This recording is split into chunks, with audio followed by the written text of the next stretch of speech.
নাজির আমেনা এবং ঢাকার তাহিয়া এই মিছিল থামবে কবে থামবে? অনেক কিছু বলার সুযোগ নেই, কিন্তু আমি বলতে চাই কখন একটি দেশে নারী নির্যাতন, এমনকি শিশুর উপর গণধর্ষণ এবং নির্মমভাবে খুনের ঘটনা এত ব্যাপকভাবে বেড়ে যায়, যখন সে সমাজ ভেতর থেকে পচে যায়।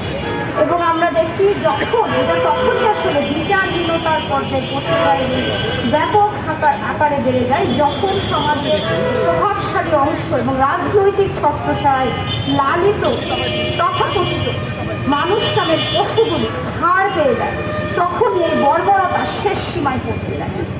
প্রিয় উপস্থিতি, জনগণকে সামনে রেখাই বলতে চাই, যারা সরকারে আছেন, আমি 5 আগস্টের পর বাংলাদেশ, একটা নতুন বাংলাদেশ আমরা চেয়েছি, যেখানে নারীরা নিরাপদে থাকবে, নারীদের সম্মান রক্ষিত হবে, কিন্তু সেই স্বপ্ন আমাদের ধুলোয় বিস্ফোরিত হলো।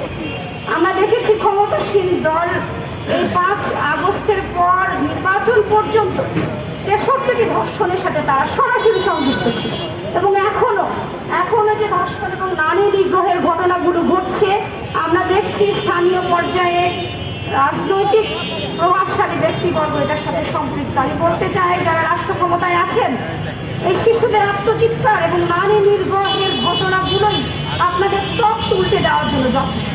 সুতরাং সতর্ক হন, এখনই পদক্ষেপ নিন।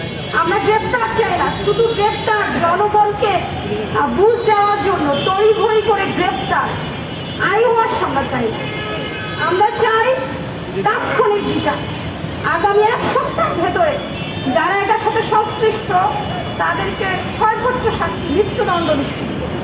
এবং আপনাদের দলের যারা এটার সাথে সম্পৃক্ত, রাজনৈতিক দল যে পরিচয় হোক, সরকার হোক অথবা অন্য কোনো দল, অবশ্যই শুধু তাদেরকে বহিষ্কার না, সর্বোচ্চ শাস্তি নিশ্চিত করতে হবে।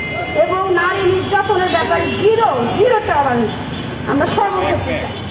এটাই আজকের এই সমাবেশ থেকে, এই মানববন্ধন থেকে পুরো জাতির কাছে আমাদের প্রত্যাশা, সরকারের কাছে, প্রশাসনের কাছে প্রত্যাশা। সবাইকে সালাম, আসসালামু আলাইকুম।